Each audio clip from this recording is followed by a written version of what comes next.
I never thought that the words that I'm about to say would ever be uttered from my mouth. And this has been a game that's been out for a while, but Tower of Fantasy did not expect the news that came out today and what this really kind of like does for the sphere. Now, I'm not saying that Tower of Fantasy is such a big game where uh it's going to change the landscape, right? Because we've already been through that phase. It's not the Genshin killer. It didn't do as well as originally thought. But I will say that it's had a dedicated fan base, and that's really, really good. Like, there's nothing wrong with that.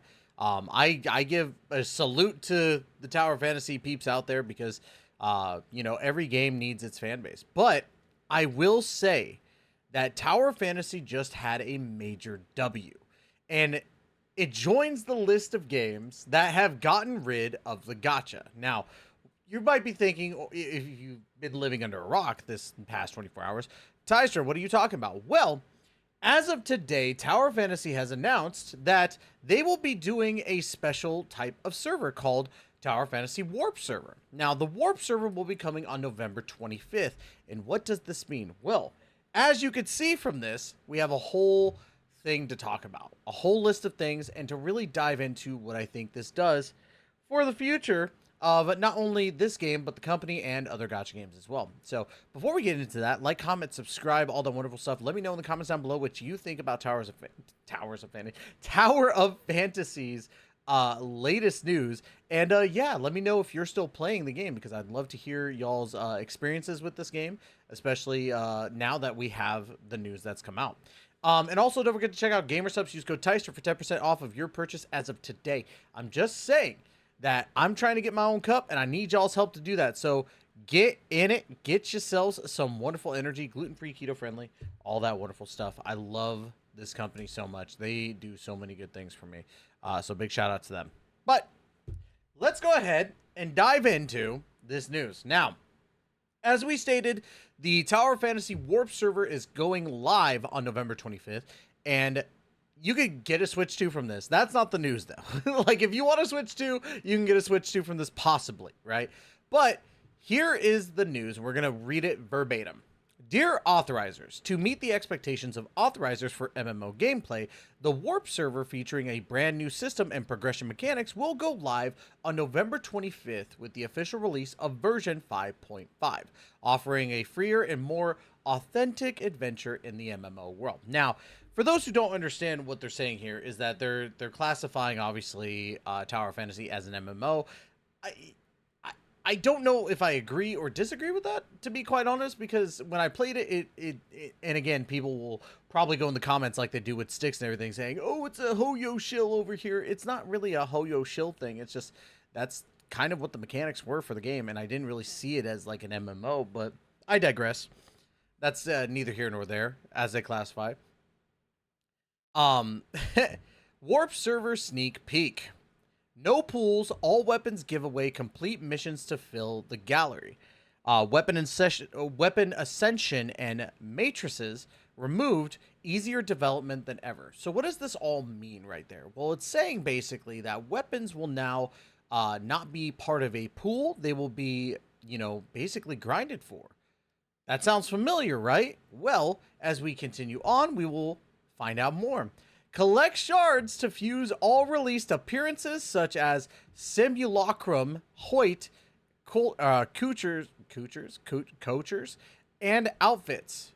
This basically confirms that, yeah, they're making it so that all characters and weapons are free to grind. You just get to grind for them, just like in, the games that we've talked about previously on this channel, with Duet Night Abyss recently releasing and being able to grind those characters through, certain commissions and stuff like that. And then Ananta also announcing that they're going to be doing this as well. And now Tower of Fantasy joins alongside them to basically give, free characters. And I think that's wonderful, especially since it's going to be what looks to be on a different server. So people who have summoned for these characters already can stay on their server and they have those characters, right?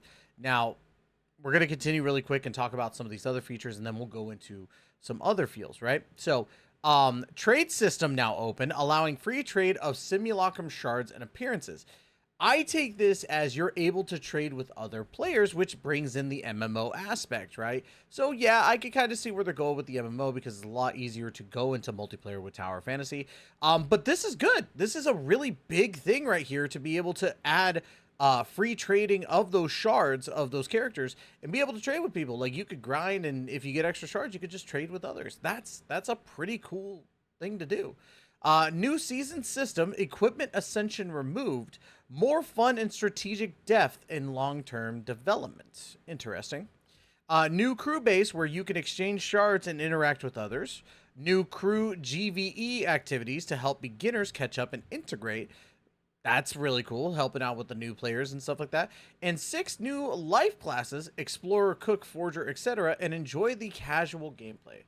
So, what does this all mean? Well, it is going more of the, well, I didn't know that they added like life classes. I played the game when it first released, and I didn't really know about the life classes. I just knew that it had more of a grind for Genshin. So now I'm kind of curious as to how this is going to play out with the new MMO style that they're talking about. So this is pretty cool. Now, not only is this cool, it's the fact that we can grind the characters that we want to grind for. Now, I just think that this is exactly what the anime genre should be, right? We talk about this all the time, and we talk about, especially recently, with how gachas have kind of come to like this, I guess, this plateau, right? We saw it with Genshin, and we even had gacha games before that. We had like, you know, Dragon Ball Z Dokkan Battle, Sword Art Online, Memory Defrag, stuff like that. There was nothing as big though as Genshin Impact when it came out, right? Genshin was huge, and it still is huge. It's still one of the top grossing gacha games out there. But you can't deny the culture, like culture shock, and like the whole shift in gaming when Genshin Impact came out. There's a reason why there's so many gacha games that came out after that, including Tower of Fantasy. But now we're seeing a shift, which is really great for the business and great for the mentality of people out there, right? Gacha games have become such a like deep ingrained thing in the community, obviously, and I'm really glad to see that more games are starting to take this step. Now, of course, there's more to this than people might think, and the reason being is like this is going to be speculation, right? Now, Tower Fantasy is going this route, and honestly, with this as a side thing, I might want to try Tower Fantasy again, to be quite honest with you. I love being able to just grind, and then they're just going to go maybe the costume route. My thoughts are, I think that Neverness to Everness is going to go this route too, because I had to confirm it is Hata Studio that is, you know, made Neverness or developed Neverness to Everness, and Tower of Fantasy just went this route, and I'm hoping and praying that Neverness to Everness goes this route as well. And the reason why I'm saying that is because I feel like Neverness to Everness is actually a good game. I've said this many times. I think that this was the better version of what Tower of Fantasy was trying to be at that time. If this Neverness to Everness came out instead of Tower of Fantasy, I think honestly it would have did better than Tower of Fantasy. Personally, and I don't want anybody to sit here and be like, you were just a Hoyo shield and blah blah blah blah blah. But the whole point of like Tower of Fantasy was to combat that side of gacha gaming, and Tower of Fantasy with certain things just didn't do that well. Like, my biggest thing about Tower of Fantasy when I first played was the level cap every day. I hated that. I don't think that there should be a level cap. And unfortunately, I still think that there is going to be that level cap from what it seems like in the game. And I think that's dumb because really, I want to be able to just play the game. Let me grind, right? I just want to grind. Let me grind. So, how many times can I say let me grind? But yes, I do hope that this is actually a site or a thing, something. I'm trying to think of how to word this. I hope this is a sign for things to come. That's what I was trying to say.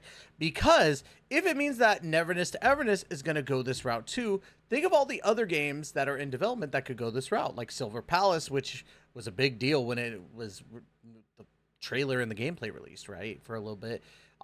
Maybe other games will go this route. I don't think like Seven Deadly Sins is going to go this route because, you know, the developer, you know, Netmarble loves money, right? They want to take all the money out of your pockets. You know, really hope that more games go this route. And I'm very happy for Tower Fantasy because this makes me want to play it again. This makes me want to try it. I think a lot of games that are really good, a lot of gacha games get a lot of flack because, again, they're a gacha game.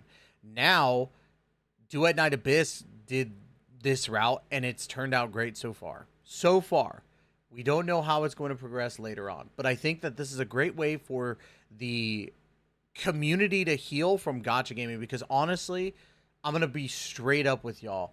Gacha games are extremely predatory. And the fact that like Genshin, Honkai Star Rail, even ZZZ, like I would say Nikkei is not as bad, you know, but there's, you know, the gist of these games, right? I think that a lot of these games get away with murder, and a lot of people let that happen because they love certain characters, right? And I'm not gonna sit here and say like I don't do it too. Like I love ZZZ.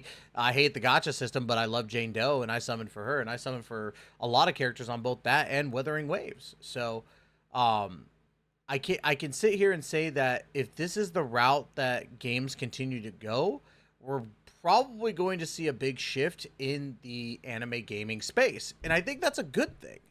So, I'm talking in circles, but ultimately I want to say big W to Tower Fantasy for this. This is such a good thing, and I do fear, or not fear, I feel bad for the people that did summon on these, because now you could just go to another server and just grind. Like, all the money that you spent on these characters, we get to play for free now. I don't know if that's going to be a big factor, but we'll see how it goes, right? I digress. Let me know what you think about Tower Fantasy's recent announcement. Would love to hear y'all's opinions in the comments section down below. And yeah, that's going to be for today. Like, comment, subscribe. Love you guys, and we will see you in the next video. Please take care and be safe.